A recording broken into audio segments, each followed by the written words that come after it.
चर्चा में मेरे साथ बीजेपी की तरफ से रमन मलिक हैं, कांग्रेस की तरफ से एडवोकेट भी हैं Mahima Singh, one of the finest police officers we had in the country, Uttar Pradesh के डीजीपी रह चुके हैं विक्रम सिंह, एक और जाबाज अफसर हरियाणा पुलिस में ही थे, senior IPS officer Ranbir Sharma मेरे साथ जुड़ गए हैं, अमनदीप केसरी आईएनएलडी के प्रवक्ता वो भी हमारे साथ जुड़ गए हैं, और मेरे सहयोगी देश के सबसे जाबाज पत्रकार हैं, हमारे रोविंग एडिटर भी हैं जगविंदर पटियाल। जगविंदर, खुदकुशी पर खुदकुशी आपने हरियाणा पंजाब पुलिस का उसको भी ढंग से कवर किया है। खुदकुशी पर खुदकुशी हरियाणा पुलिस इतनी दुखी कि एडीजीपी भी खुदकुशी कर रहा है, एएसआई भी। सवाल ये है संदीप की दुखी क्यों है? आज हरियाणा सरकार को ये सोचने की जरूरत है कि आईपीएस अफसरों से लेकर सबॉर्डिनेट्स तक ये झगड़े की लड़ाई क्यों गई है। क्या ये एक दिन का झगड़ा है? क्या ये काफी समय से चल रहा था? क्या इसको एड्रेस नहीं किया गया? क्या इसको एड्रेस करने में किसी को दिलचस्पी नहीं थी? क्या इसको एड्रेस करने के लिए और इस सारे तनाव और टकराव को रोकने के लिए क्या समय पर कोई कार्रवाई नहीं हुई? ये सब सवालों का जन्म होता है। लेकिन इससे भी बड़ा सवाल ये है कि आखिरकार आईपीएस अफसरों के झगड़े में ये एएसआई बीच में कैसे आया और क्यों आया? इसकी क्या वजह है?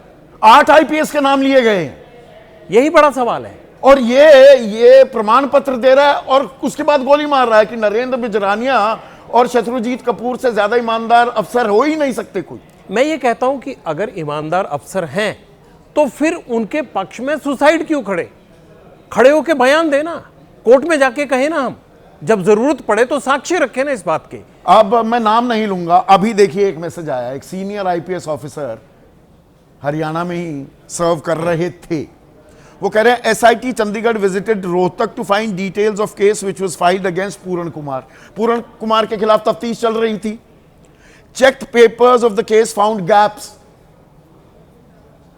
कड़ियां नहीं जुड़ रही थी तो उल्टा एएसआई पर भी गाज गिर सकती थी। पर ये गले उतरती है क्या आपके?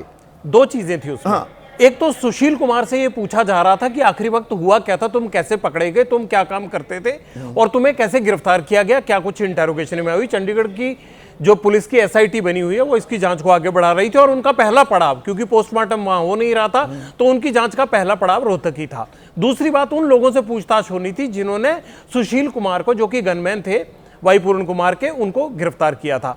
अब सवाल ये है, और गिरफ्तार भी बिना एफआईआर, बिना किसी शिकायत के सीधा आप रोक कर जा रहा है एडीजीपी, आईजी रैंक का अधिकारी अपने पीएसओ के साथ, ऐसे उठा लिया जाता है? ये सामान्य प्रक्रिया है क्या? जांच में शामिल करने के लिए रोका गया था। पुलिस की कार्रवाई इसी तरह से होती है, ये सब पुलिस वाले जानते होते हैं। हाँ। आम आदमी के लिए ये दिक्कत लगती है, लेकिन आपस में ही पुलिस वालों के साथ ये काम कर रहे हैं। जांच ये साधारण व्यक्ति के साथ तो हो सकता है। जांच के लिए बुलाया गया, फिर गिरफ्तार कर लिया गया। 6 अक्टूबर को एफआईआर दर्ज होती है, 7 अक्टूबर को वाई पूर्ण कुमार चंडीगढ़ में सुसाइड कर लेते हैं। अब सवाल यह था कि क्या संदीप से भी पूछताछ होने वाली थी?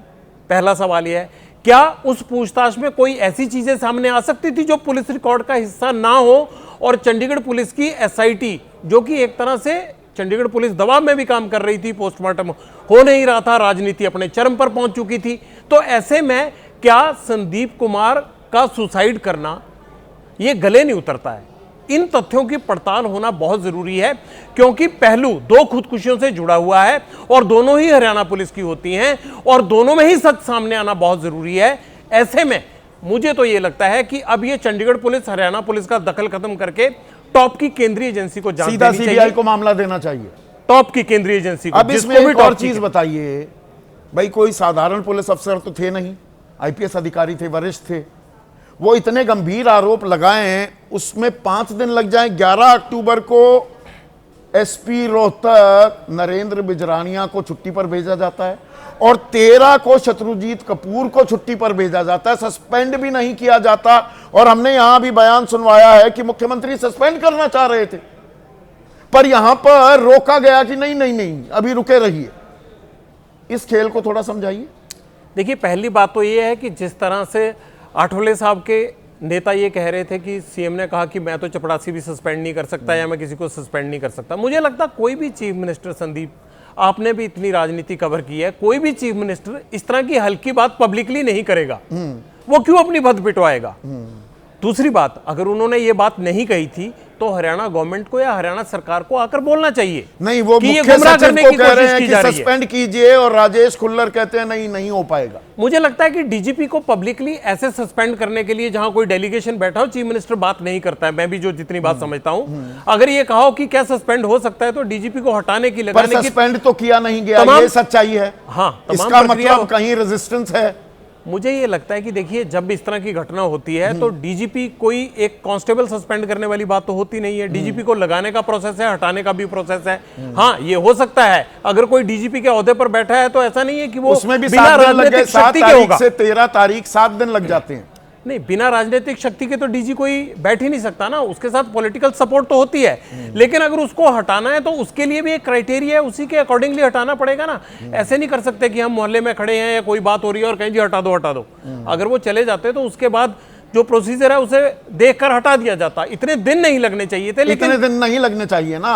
लेकिन क्या हटाना 2 पावर सेंटर्स भी हैं? ये भी साफ दिखाई दे रहा है कि एक दिल्ली में पावर सेंटर बैठा है, यानी कि मनोहर लाल खट्टर एक पावर सेंटर चंडीगढ़ में।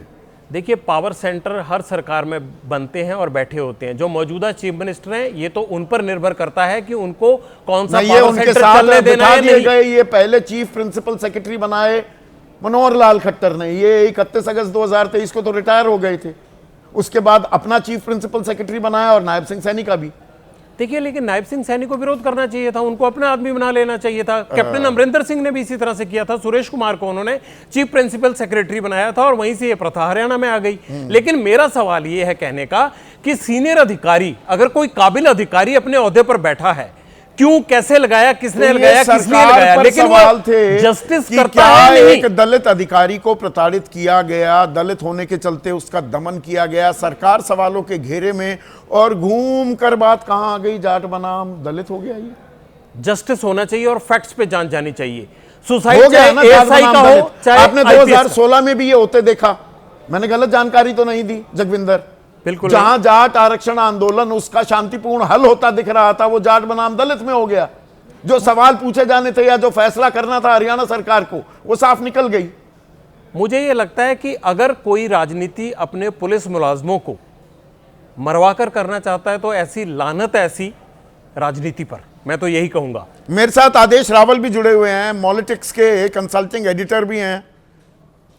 आदेश, ये जो हरियाणा में हो रहा है, ये संयोग है, प्रयोग है?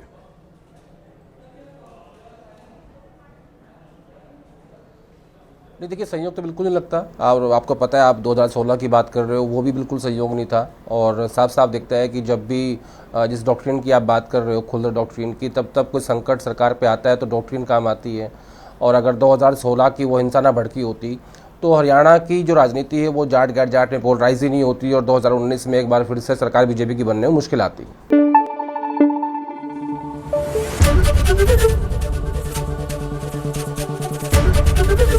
एबीपी न्यूज आपको रखे आगे।